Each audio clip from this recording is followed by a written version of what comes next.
Hey, how you doing? Welcome back to the show. Last week we did a video on the RD Compact Hot Rod Pedal by Origin Effects, and I just thought it was such a cool preamp. I had a ball doing it. I wanted to try it out through just different amps, so I plugged into the low sensitivity input on the JCM800. I was really chasing that live tribute Randy Rhoads tone. I just absolutely love that record. Randy's not doubling up his guitars, it's just once. There's a lot more gain going on that you can just tell the amps are pushed so hard, and the ambience and reverb effects that he's got going on is just so cool. The guitar just seems to have so much weight about it. So I'm running through the RD Compact in the front end of the amp, and then running through the effects loop. I've got the MXR 10 band in the effects loop just to try and push some of those mid frequencies. And I've always seen photos of Randy's blue old 10 band that he had, and it was pushed very similar to this, just with those real mids just pushing around the 500k just to really boost that note. And that's running through the Fortin Zool Plus noise gate because we're pushing a little bit of mids. There's a slight bit of noise going on. And then for some ambience, I noticed there's a little bit of chorus in spots on that album, and as well as a carbon copy delay just if I need it, just to try out the tone. But essentially the tone is just really simple. It really is the RD Compact Hot Rod just doing all the work here. The 10 band's just boosting those frequencies where I want it.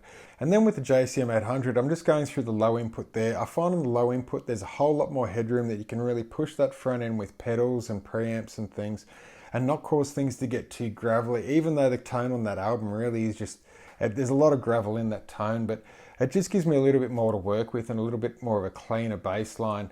Out of the Marshall JCM800, it's actually going through the 2 notes Torpedo Captor X there. We're recording silently, and that's just simulating my 1936 Marshall 212 cabinet here. It's closed back, it's got the Celestion vintage speakers in it, and I just think that they're really similarly voiced to what Randy would have used in his 412s back then. So I'm just simulating that with an SM57 pushed up to the front of it, just like I always do.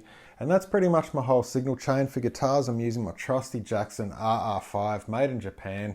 It's just such a cool guitar. It's getting old and it's all tarnished and the paint's gone yellow, but the tone is always there and it's just always in tune and it's killer. But oh, and I nearly forgot the reverb that we're using to try and simulate that massive hole on the recording to give you such a tone. I'm actually using the built-in chroma verb through Logic Pro X. There'll be presets in the description for anyone that runs Logic, but for the rest of you, it's really cool. It's got like an EQ curve. You can see it all there and the settings going into it. And I've just found setting it like that, you get a really sort of realistic hole without too much of that tail end, like the hissy style reverb. It's just a big fat hole that gives you a really cool sort of tone.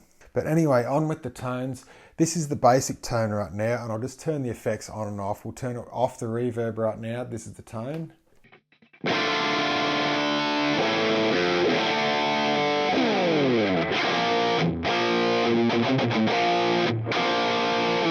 Reverb back on.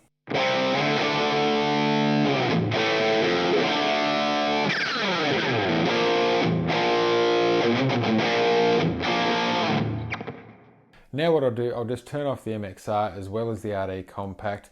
We'll just listen to the basic tone just of the Marshall.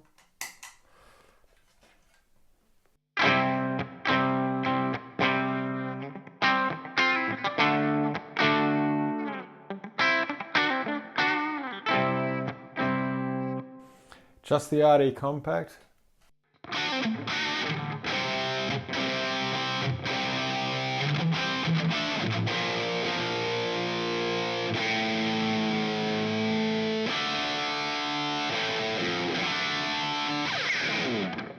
And now on with the 10 band.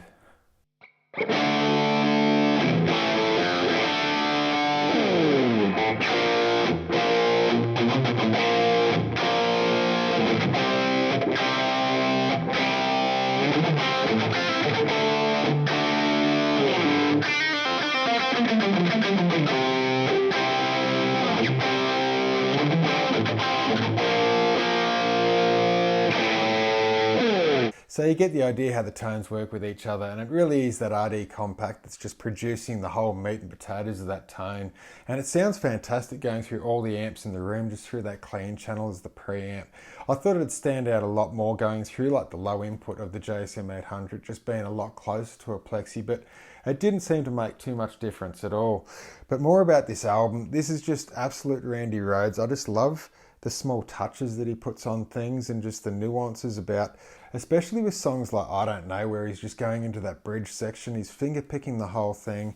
It's just standing out. There's a little bit of clean going on. I'll try and simulate it here, but I don't do it very good. It's just so difficult.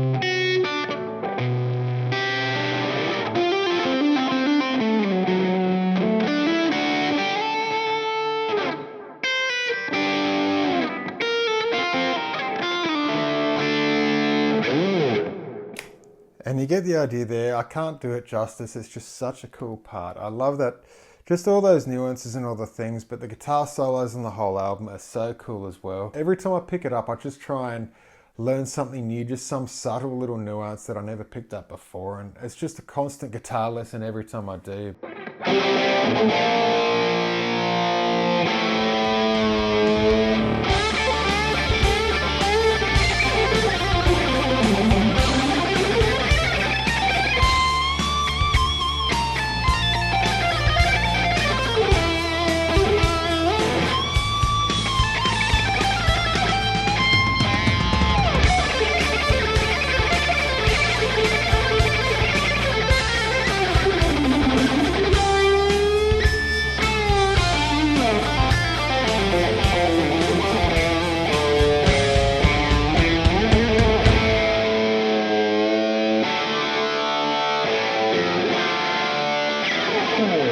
But there's a few Diary of the Madman songs on the album that are down in E flat.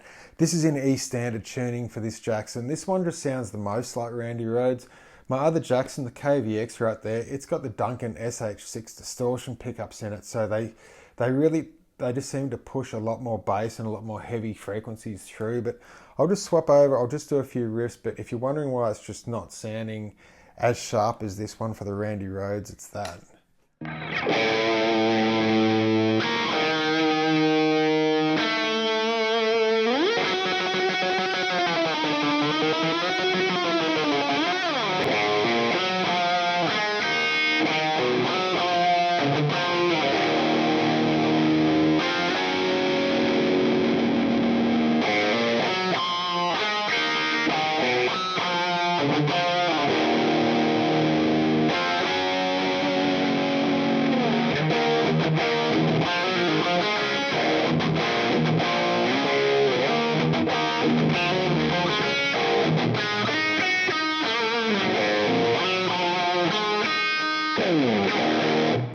Just back on the RR, I know it's in a different key, but I just wanted to play that same riff again.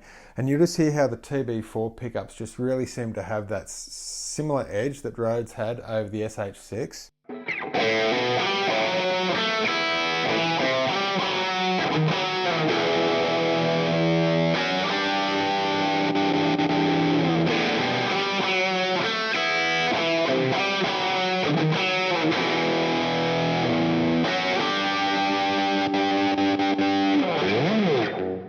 I never really do that kill switch sort of trick, but for that riff I just feel that I'll have to. But I do find though, if you have the neck pickup, if you just turn it slightly on, you just crack it. If you have it all the way off, it just sounds wrong and it's just a little bit too brittle. But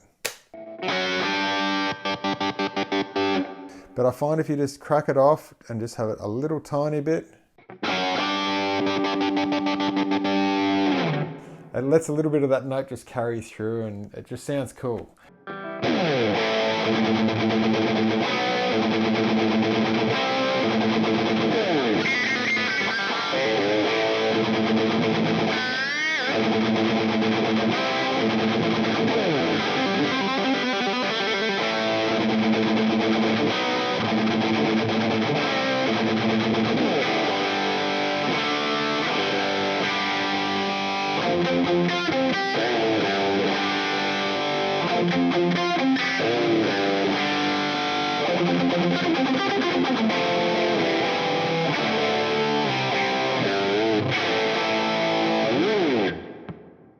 It's just such a really cool tone to play around with, and those Randy Rhoads riffs and the licks and things, there's just so much to learn. It makes me want, I'm going to go buy a Plexi. I'm going to save up, I'm going to buy one and bring it to you all, and we'll try and do this a lot better one day. But until then, guys, hope you really enjoyed the video. Take care. I'll see you next time. Bye.